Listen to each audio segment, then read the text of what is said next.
Hi, I'm David, this is Joe, and here's our review for The Nun. Boo. Did that scare you? That was scarier than the movie.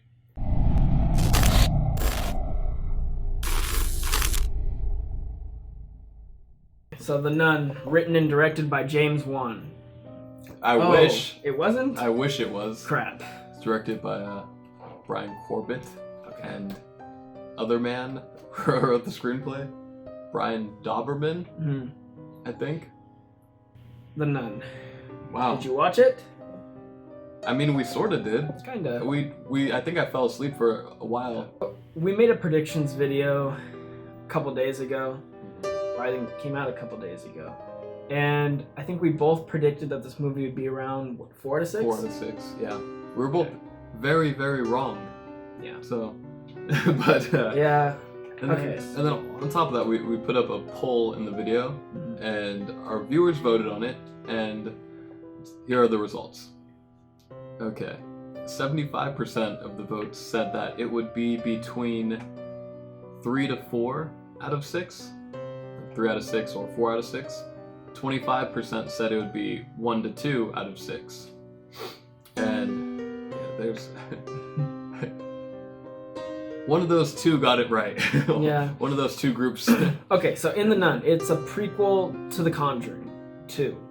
Not, I mean, pretty much. It's an origin-ish tale of the nun that was in The Conjuring 2. If you watch that movie, there's a few scenes with a really creepy nun.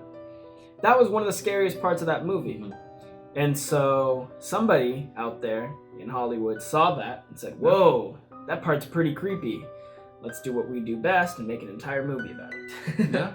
And I think with Annabelle, especially with Annabelle Creation, it worked out pretty well. Yeah. You know? Not so much in this one. No. And like how? So you have a bunch of creepy nuns somewhere super far in a castle. It's in like a monastery in Yeah. Romania. And it's like, how do you make that not scary? Yeah. But they found a way. Apparently, Yeah, they did it. if you start off with a good 20 to 30 minutes of exposition and just the most obvious, basic, dry they just dump dialogue. that on you. Yeah. Like there's so many scenes that you know, like show don't tell is a big rule that people say when you're making a movie. These people didn't get that memo. They tell and tell and tell some more. And, hi, I'm so and so. I'm here because blah blah blah. Yeah. Who are you? Oh, I'm so and so. Not sure why I'm here. And then but not here's only the do they number. say it once, and then each time they meet a character, they explain Yeah. what we've already explained. I'm like, we know. I get that maybe you have to tell this person that. I don't need to see you tell this person that. And I even said early on in the movie, I whispered over to Joe, I was like, how long are they going to do this? Yeah. Like, and it just the kept main going character, or one of the three, there's like three main characters, and one of the main dudes is a priest. He's a priest, right? Yeah. And he comes into miracle hunt. It's not ghost hunting. He calls it miracle hunting. And I think they tried to make him go from like a skeptical person to a like, I don't know, he should already be a believer, right? He's a priest. Yeah. He's come to investigate these kind of things. But they wanted to do what they did with the Warrens. And the Warrens would go to places where people would be like, my house is haunted. And they were like, oh, it's because you hear this noise? Well, you know, the ventilation's bad. You're hearing something that you think is a ghost. This guy comes on the scene and somebody tells him, hey, I didn't leave this dead body here. And he's like, well, you know, dead bodies tend to get up and walk around. Like, he doesn't say that exactly, but he was like, they tend to twitch. Yeah, twitch. And it's like, he was like, I laid it on the ground and the body's completely sitting up in an upright position. Just kind of like this. And he goes, well, dead bodies tend to twitch. And I'm like, what? Like, no, you can't do that. And then a few seconds later, he's like, yeah, this place is haunted, all right. Fuck, I mean, we need to get this shit out of here. Wow. And it's just, man, there was no tension between the characters. No. Like, Hereditary, a great example of something we've seen recently, everybody fucking hates each other. They're constantly fighting, arguing, even without the demon trying to kill and take over their family. The mom and the son, and there's so much family drama that you're still like, oh shit, what's gonna happen next? And you feel tense. It's there, but there's no conflict between these three are kind of like three characters from the Brady Bunch, or not from the Brady Bunch, but like from Breakfast Club. after they're done with the Breakfast Club and they like each other, if three of them kind of because the Breakfast Club had way more tension. No, far more. if they already went through that tension and then they just love each other and then they went on a little field trip and the demons haunted they them. got along great. Yeah, they're just like the priest met up with Tessa Farmiga's character. I'm sure I'm butchering her name, but The Conjuring tries to do, or not The Conjuring, this movie, The Nun, tries to have a little twist at the end. You recognize this actress. I was like, if you watch this movie and I recognize this actress and I didn't know who she was. I think this is one of her first roles. Yeah. But looking at her, she's identical to her sister. Who plays without I mean, I don't know if you care, but without spoilers, if you look at this at this actress and think at all, you'll probably guess the ending of this movie. Yeah. And then what else? Oh, and then their traveling companion, the guy who's supposed to show them from Frenchie, Greece. there we go. So Frenchie shows them where the monastery is. That's another opportunity. They could have had tension or conflict or something. Frenchie goes to show them the way, and he starts flirting with one of the characters, and nothing ever comes of it ever again. It's just he comes on real strong, and then backs off for half or more than half of the movie. Yeah, and then somewhere near the end he slips in another line. Yeah, and then she's like, "I'm gonna commit my life to this," and he's like, "What a shame! It's a shame. You weren't even." I'm like, dude, you whatever. And it kind of sucks because most of these main characters that we watch, or I guess the only three, they're not scared of this thing, really. No. I mean, they stay. Yeah, it doesn't explain why he's not afraid. Because supposedly, like, he shows them, well, not supposedly, he shows them where the monastery is, and then he leaves at night, some stuff happens in the woods, he comes back. And he kind of just... And he's fine. And he has a line where he goes, oh, like, I use this weapon, or I'll save the shotgun for serious or real emergencies. Yeah. And then it's like, so this isn't a real emergency to you? Like, the way there's these weird, fucked up, undead nuns like running this. He acts like it's a regular thing, and it doesn't really faze him. So that was kind of, it's like, how are we as the audience supposed to feel creeped out or weird when the characters don't even really seem bothered by it? They didn't seem too scared, especially the main chick.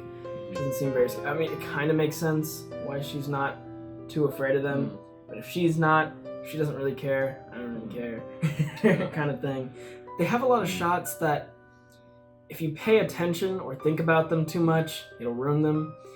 There's a lot of shots of the nun or something creepy coming at you through a hallway, and the lights, turning off one by one, which happens a lot in movies.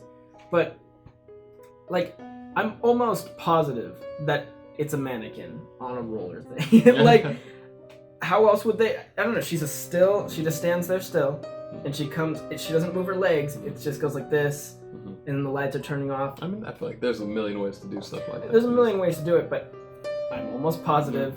I'm gonna find out later in the behind the scenes that there's somebody pushing her, and that's all I could imagine when I was watching that scene. Literally, as I watched it, I was like, "There's somebody behind her pushing her down the hallway," and I don't know why that ruined it for me. I mean, you probably won't think about that at all. But I wasn't thinking about that at all. I thought that instantly when she was coming out. I was like, "There's somebody behind her. She's pushing this mannequin towards because she doesn't move her legs." I mean, that just goes to show you how much it doesn't bring you into the moment. You're sitting back, just kind of bored. Yeah. Kind of like fuck, like. And not to like shit too hard on this movie. I love this universe. Yeah. Conjuring movies are great. I mean, I love The Conjuring, and I really wanted to like this movie. Yeah. And it's like one of those things. I'm not mad. I'm disappointed. Movie. Yeah. And it's like, man, I really wish James Wan had the time to maybe direct this one. Yeah. Take a break from Aquaman. You can have other folks at DC do that. They're not doing anything. Because man, this was pretty disappointing. And I mean, is there anything like you liked about the movie? No, that's what I was trying to think. Yeah. So we saw it with somebody else, and they said that they were like, "Oh man, this was, it was okay." And I was like, "Well, like not no hating or judgment or anything, but like, what did you find that was good about the movie?" And then they couldn't really come up with anything. She said, "Well, it was an origin story." Yeah. I don't know. It's not really. If you just really like origin stories, or really want to know, you just gotta know how this nun exists. I mean, like you watched The Conjuring 2 and you were like, "This isn't enough." Yeah. How did this nun? where did she come from? She must have came from somewhere creepy, and they don't even really explain totally where she came from. Like, they kind of do. Well, she just says like something opened up, and whatever. But I mean, the acting wasn't bad. The actors were great. The guy who played the priest, I can't say his name, but he was great. He was cool. Frenchie. All of the actors, they're fine. They're awesome. Yes, it's not their fault No. that the dialogue was so bad and stale, and there was just a lack of tension. Yeah. Too much exposition. And I think lack of trying something new. I think they wanted to stick with so many tropes that just putting them all together in one movie, and maybe people or us are just bored of it for now. I don't know. But Halloween looks like it'll probably have a million tropes. But it'll be good. I'll love that probably. Or at least it will be good. Like it, yeah. So if we're gonna have to give a rating, I'm gonna give this one a 1 out of 6. Because I mean, I just didn't enjoy it. I was bored. I was in the most chaotic times. I was struggling to keep my eyes open, and we saw this in the middle of the day with coffee, and I was just bored. I gave my prediction. I said I thought it was gonna be what, a 4 out of 6 or 2 out of 6? Okay, so I mean I'm gonna go 2 out of 6. I mean, bump it up to 2.5 if you want to. It's got I don't know. The Nun's a cool character. I think they tried. The actors did great. You know, they did their part. The budget was pretty high. I mean, you know, the scenes didn't look bad necessarily. Yeah, it didn't look corny. Yeah, like it didn't. Yeah, it wasn't like corny, like made in the basement kind of effects. The effects were nice. I mean, you know, you can go see it for yourself if you just really are looking for a horror movie right now and you have already seen Hereditary.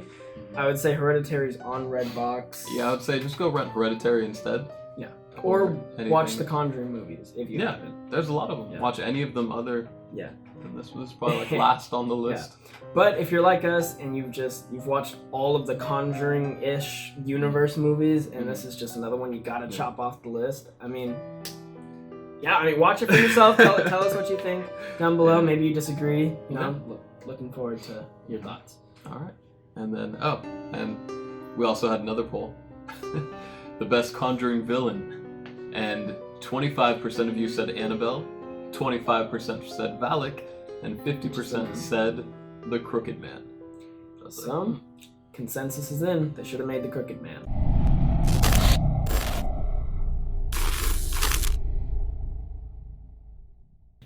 What's that in your hand, David?